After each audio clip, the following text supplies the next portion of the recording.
to read here. I remember the first reading that Bob had with, I know he read, I know Lester read, and Frank Sherlock. So that was 2 years ago, and so it's nice to be invited to read here. It's one of my favorite places to read.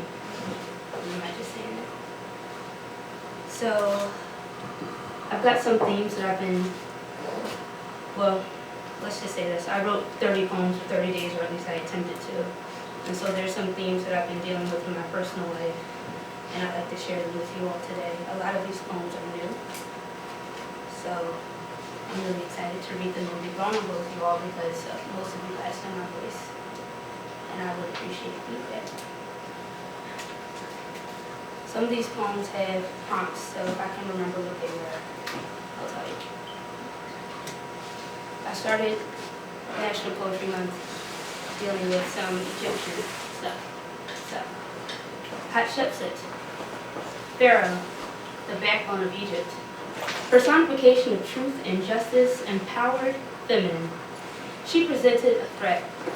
Her enthronement was unintended. How did she respond to your regime? 2. The appendage glinted under the watchful eye of the sun god, coaxed tightly, embraced within this palm in divinity. It stands a sublime erection, a bronze benefactor waiting and poised. 3. The walls of the temple were silenced from extolling accomplishments, from recounting stories of warfare, wisdom, or worship. An extraordinary narrative censored. 4. Inscriptions tickle the skin, an expanse of symbols, dancing, calming strokes upon the flesh. The love affair advances, enticing choreographies, Seshat nods and acknowledgement. Afternoon papyrus.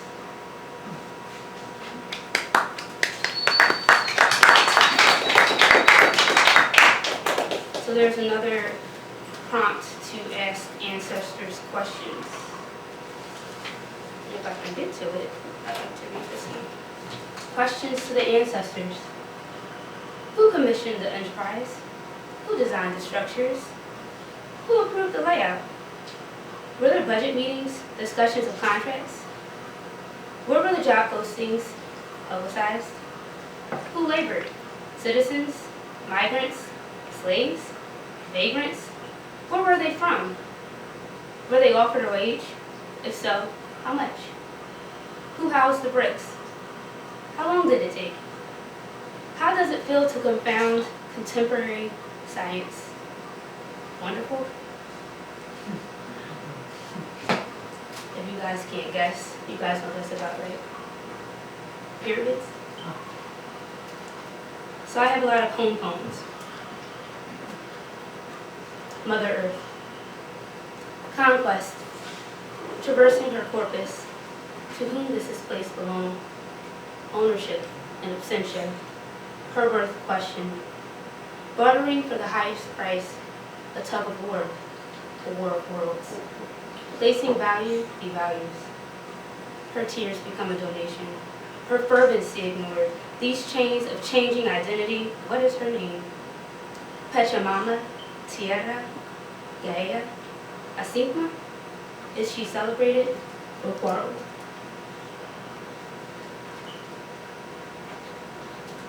This is another prompt, a list of alternative names after a poem that Dinah Smith wrote. Alternative names for her. A field of blooming secrets.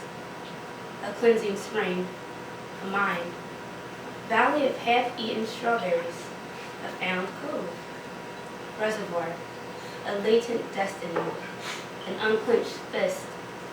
A mystery to herself. A water lily in repose. So someone told me that I swallowed my last sentence. I'm going to try not to do that today. More poems about home. Displacement. Tears tickle the nostril, mapping disappointment. Desensitized to chaos, yet enamored by the beauty of inconsistency. Where is the destination? Pinpoint the longitude of instability. To to be lost and found all at once.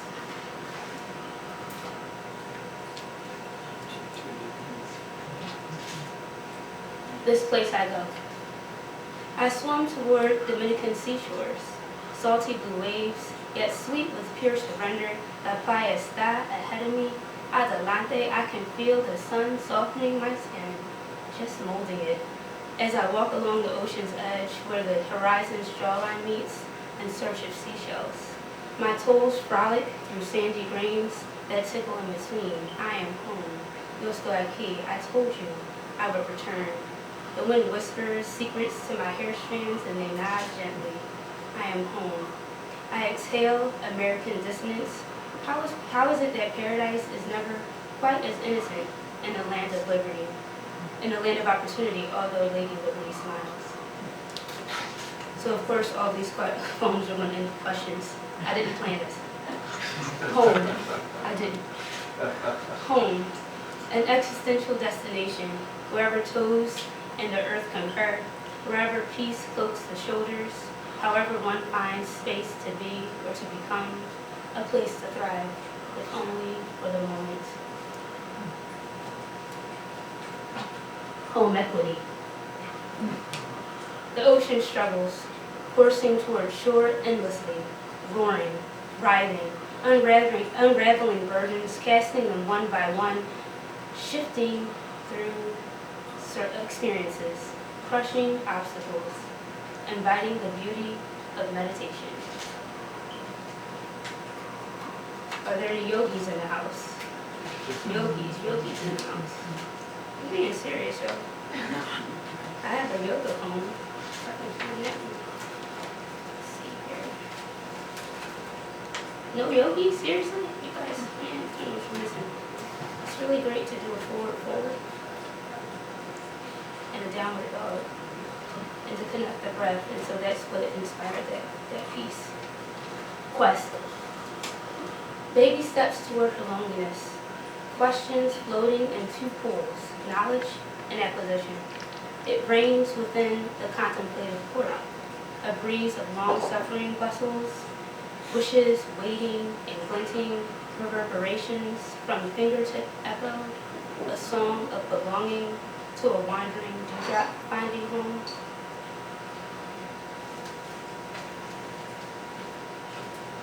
Manufacture. These are 3 small poems.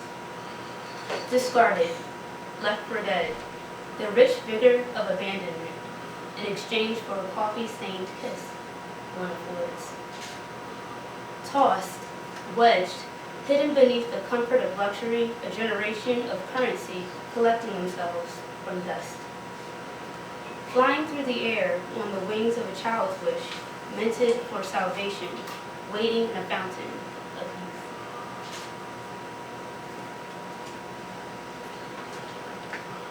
Haiku.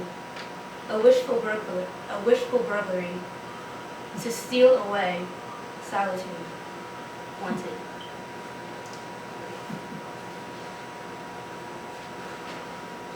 Oh. So I was in Washington, D.C., and I'm walking back to my transitory home. It's not my home anymore. And this was an experience I had. Postmodern belch. It unleashed, and abruptly like an eruption. The quickening lava word launching, bursting. It was no longer sullied, organic and prepared to blister. It unleashed, damning the passerby, a scathing lava surge. Bitch. Yeah. I couldn't help it. Yeah. That's what some lady said to me when I asked her, "You talking to me?" Now she wants to be incoherent, right? No, now she didn't say anything. So I don't know what inspired that. Yeah. I enjoyed writing that one. Elixir, trailing, caressing, invigorating this appendage victoriously, a sensual manipulation, deliberate, stimulating wanderlust, trimming the phallus delicately, a golden marrow cleansing. A lot of these poems are nature poems, and that's what my boy hears the other poem. Whisper of morning, a salutation to the sun, to permit each eyelash the chance to bow, exhaling praise. So yoga is connecting movement with breath. That's what it is. It's not some hobby. It's really a philosophy that people live by. And it's really exciting to have known that and learned that, even if it was only for a couple of weeks out of the year. I think I'll end with this poem. The Declaration of Supremacy. Do not discount the quiet ones. There is power in the silence of lambs.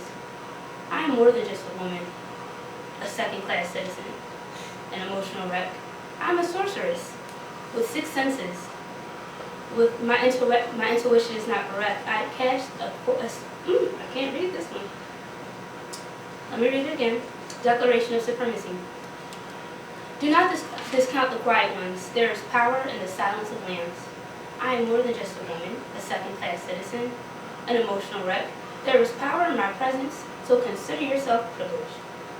I am a sorceress with 6 senses. My intuition is not bereft. I cast a smile on you simply with my gait and a glance. I am a Neo-Nefertiti, crowned with a halo of hair and golden skin. I am the commissioner of human life. My omnipotence is no small gift. Yet as light as a water lily, I sometimes allow myself to get carried away by denial. I am daughter, sister, on occasion I am Marisol, a Latina enthusiast. I am anchored with wrought iron strength. I am offspring of the African diaspora, the Harlem Renaissance, the Black artist movement. I am a force to be reckoned with. I am woman. I am poetess, a goddess. I am black love. I am supreme femininity.